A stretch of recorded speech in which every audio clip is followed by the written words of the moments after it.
Hello and welcome to my YouTube channel Civil Line. Myself Milan Patel, Assistant Professor at LG Institute of Engineering and Technology. Today's topic is Advancements in Civil Engineering. This is the fourth lecture of this topic. In previous lecture, lecture number 3, we have discussed three topics: solid waste management, rainwater harvesting system, and watershed management. In today's lecture, we will cover first development of riverfronts, second, heritage structures and its conservation, and lastly, we will cover features of earthquake resistant structures. So without wasting much time, let's begin with development of riverfronts.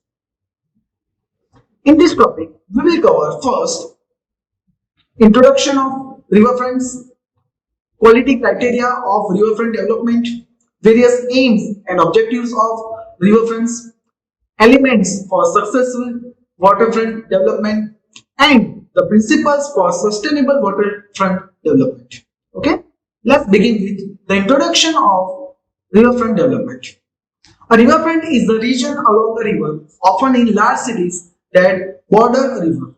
The riverfront will be lined with marines, docks, parks, trees, or minor attractions. Riverfront projects are essentially riverbank beautification and real estate development projects, and not helping restoration of the river.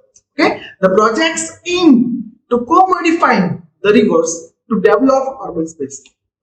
The activities that are promoted on the riverfronts typically include promenades, boat trips, shopping, petty shops, restaurants, theme parks, walkways, and even parking lots in enclosed riverbed.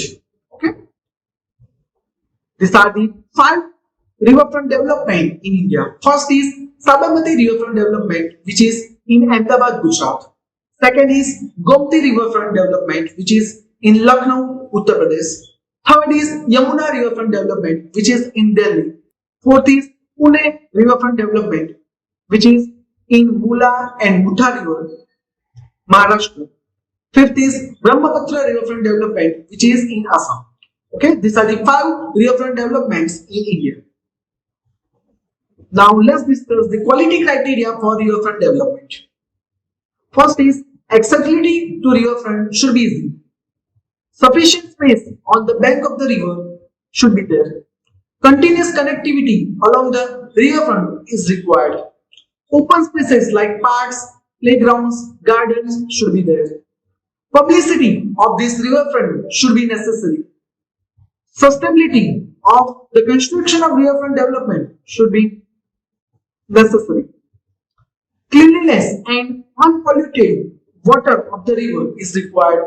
Safety and health of the people should be maintained. Comfort and security of the people who will visit this riverfront development should be proper.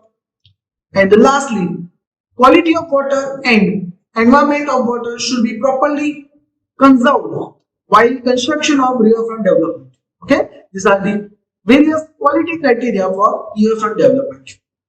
Now, let's see aims and objectives of riverfront development. First, it is used for beautification of riverfront banks and urban space. It is used for commercial development of the area. It is used to develop recreational facilities. Okay? It is used for removal of encouragement and land acquisition for riverbank beautification and related development works. It is used for restriction or banning of certain activities on riverbank or in the river.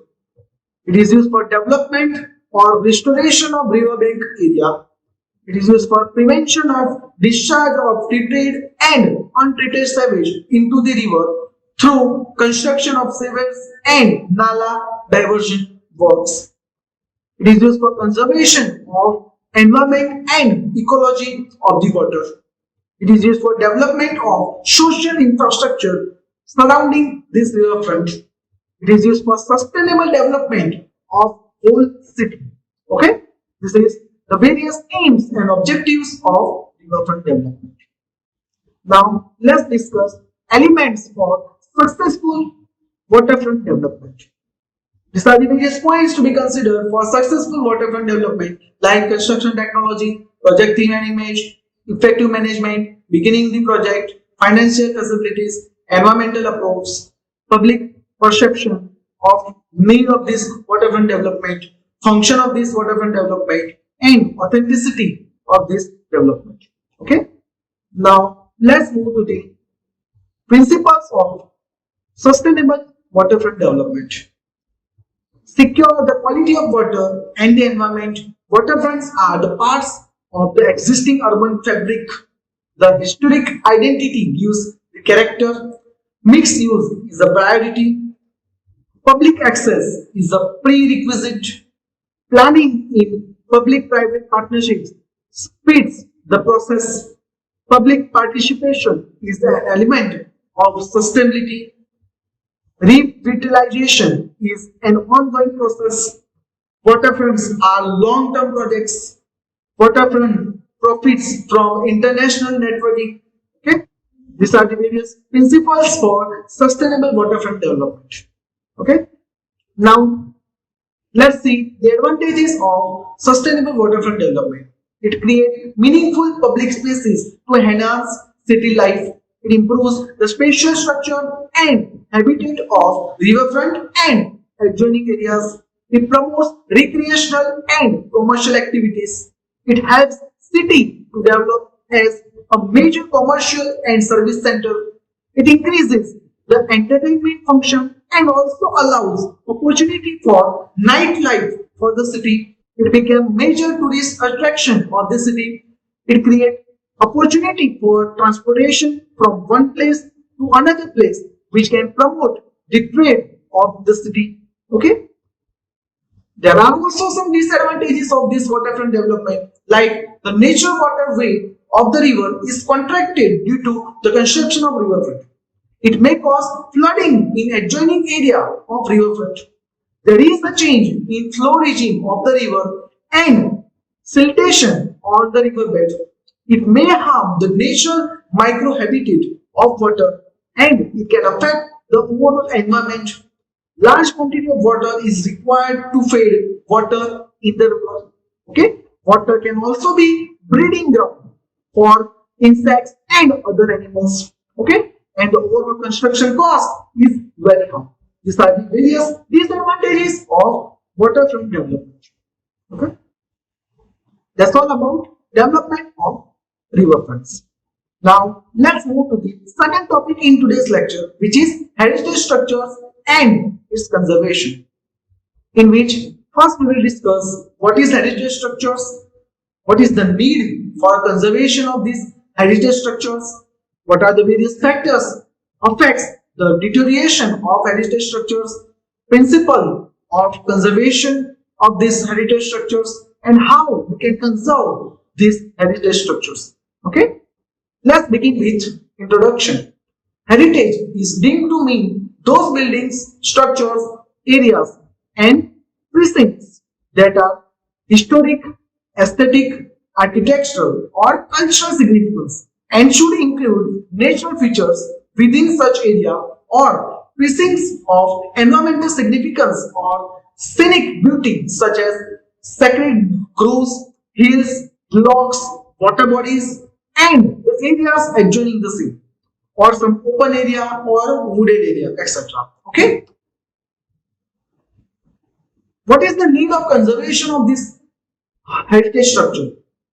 It provides character and distinctive identity of the various cities. History of Indian rulers is embodied in the heritage structures. The historic building gives uniqueness to a particular place. Historic structures manifest traditions, skills, and customs of Indian culture. Built heritage structures teaches us excellent construction practices prevailing in ancient India. It helps in developing tourism in our country. Okay, it is a source of revenue for the government and many poor people survive on these various structures. The heritage structures improve aesthetics of the area and helps in conservation of environment. Heritage structures have high architectural, historical, spiritual, social, and economical values. That's why conservation of this heritage structure is necessary. Okay. Now let's discuss various factors affecting deterioration of heritage structures. First is natural factors. It includes moisture, vibrations, earthquakes, flooding, temperature, air pollution, etc. Second is social factors like fire, urban development, vandalism, etc. Okay, these are the two main factors which are affecting deterioration of heritage structures. Okay, now let's discuss the principles of conservation of these heritage structures. First is community participation. While planning and implementing any strategy for conservation of heritage structures, active participation and involvement of the local community is important. It helps in utilizing resources to the best possible extent. Okay. Second is well-being of local community. Permitting local people to establish service stalls near the heritage structure results in economic improvement of local community. Okay. Third is creating an urban identity and pride. Conservation strategy must include regions, historical, natural, and cultural values to build strong urban identity and pride. Fourth is preserve local culture.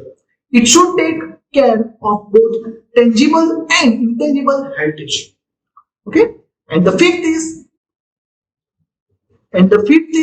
integrate sustainability. The conservation strategy should integrate the long-term sustainability goals of the whole region. Okay, these are the various principles or the points to be considered while conservation of these heritage structures. Okay. Now let's discuss how you can conserve these heritage structures. The Archaeological Survey of India (ASI) has an attached office under the Department of Culture, Ministry of. Okay. The Tourism and Culture is the premier organization for the archaeological researches and protection of cultural heritage of the nation. The organization has a large workforce of trained archaeologists, conservators, epigraphists, architects, and scientists for conducting archaeological research projects through its excavation branches, prehistory branch, epigraphic branch, science branch, horticulture branch, building survey projects, temple survey projects, and underwater archaeology wing. Okay. The Archaeological Survey of India's science branch is responsible mainly for chemical conservation treatment and preservation of some 3,593 protected monuments, besides chemical conservation of museum and excavated objects countrywide. Okay. UNESCO World Heritage sites in India are shown in this picture. Okay. That's why conservation of heritage structure is necessary. Okay. That's all about heritage structure and its conservation. Let's discuss the third topic in today's lecture, which is features of earthquake resistant structures. In which first we will discuss the introduction of earthquake resistant structures, and then we will discuss its features. Okay. First, what is earthquake resistant structures? Design of earthquakes, behavior of the building and structures depends not only on structure design, but also it depends on shape of the building, size or dimension of the building, and geometry of the building. Okay, these are the parameters which are decided at the planning stage. Planners and architects should consider these parameters in consultation with structural engineer to avoid unfavorable features. That means some more attractive features may be eliminated to ensure the safety of the building. Okay. Now let's see various features of earthquake resistant buildings. First is dimensions of the building. Second is plyometric shape of the building. Third is vertical layout of the building. Fourth is buildings on sloping ground. Fifth is discontinuity in load transfer. Sixth is adjacency of buildings. Seventh is symmetry. Eighth is regularity. Ninth is separation. 10th is simplicity. And the 11th is connectivity or continuity. Now let's discuss one by one. First is dimension of the buildings. Building blocks with any building should behave like a solid body for minimum damage. Any building have three dimensions: length, width and height. If any dimension is very small or very large compared to other two dimensions, then it gives unfavorable shape to the structure and it causes various damage in earthquake. Okay, in figure you can clearly see various unfavorable shapes of the building. Building should not be too tall, too long or too large in plan. Second point of feature is planimetric shape of the building. From the past earthquakes, it has been observed that buildings with simple geometry or layout in plan have suffered lesser damage compared to the different type of shapes like plus type of shape, U type of shape, T shape. Okay, it should be neglected. Simple plan is good compared to the corners and curve plan. Okay, if you have to provide this type of plans like plus, U or T type of plan, then you have to provide separation joints between two blocks like this. Okay, the buildings with complicated shapes like U, V, H and plus were severely damaged during earthquakes. Okay. Third is vertical layout of the buildings. The main purpose of building is to provide shelter, that means roof. Okay. Huge weight of roofs and floors to be transferred to the soil along the heights through shortest path of the building. Okay. The deviation or discontinuity in transfer of load will result in poor performance of the building.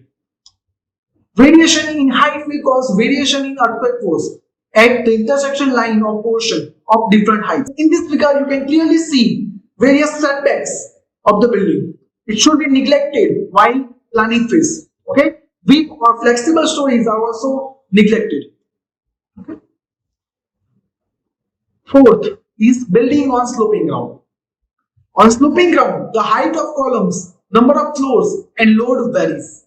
Okay, hence the result in unequal distribution of forces, including earthquake force over entire structure, resulting in larger damage. Okay, so for sloping ground, you have to take some proper care in the design of the building. Okay. Fifth is discontinuity in load transfer. Sometimes planner is tempted to discontinue column or certain story for providing large interrupted spaces. Okay, like this.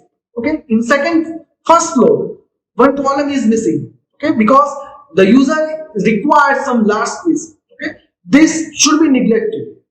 Okay, floating column or hanging column should not be there in any building because it creates discontinuity in load transfer of the columns, which leads to unequal distribution of forces that creates risk during earthquakes. Okay. Sixth is adjacency of the buildings. During strong earthquake, tall buildings help swing action like this. Okay. When distance between two buildings is less, then the top corners of the building will collide like this. Okay, which may result in large damage to the extent of collapse of both the buildings like this. Seventh is symmetry. Building plans should be symmetrical about X as well as Y axis. Load distribution also should be symmetrical about horizontal and vertical axis to avoid twisting of the building. Okay, boards and windows also should be provided symmetrically about all axes to avoid unequal distribution of loads. Okay. 8 is regularity. Simple rectangular plan should be preferred. Rectangular block should be separated to avoid collision between blocks. Length of the block should be less than 3 times the width of the blocks. Okay. 9th is separation. If longer blocks are unavoidable, then two separate blocks with enough separation joints should be planned. Separation of blocks can be used to achieve symmetry and regularity. Separation gap between two blocks should be treated like expansion joint by filling weak and resilient material. 10th is simplicity. Decorative architectural elements like cornices, cantilever, fascia stones, etc. can prove to be fatal during earthquake. Okay, so it should be neglected while planning or while construction of the building. Where such decorative elements are unavoidable, proper care should be taken to avoid the collapse of these elements. Okay, and the last is connectivity or continuity. Crucial structural elements like columns, beams, roof should be properly connected in the building. Stairs between floors should be properly anchored to the beam. Shear wall and dampers should be provided appropriately in tall buildings. Ensure ductility in building to ensure the safety of the building. Okay, these are the 4 points to be considered for proper connectivity or continuity in load transfer. Okay, that's all about the features of earthquake resistant structures. I hope you all understand these three topics: development of riverfronts, heritage structures and its conservation, and various features of earthquake resistant structures. That's all about this chapter. See you soon in the next lecture. Thank you for watching. Don't forget to like, share, and subscribe to my YouTube channel, Civil Life. Thank you.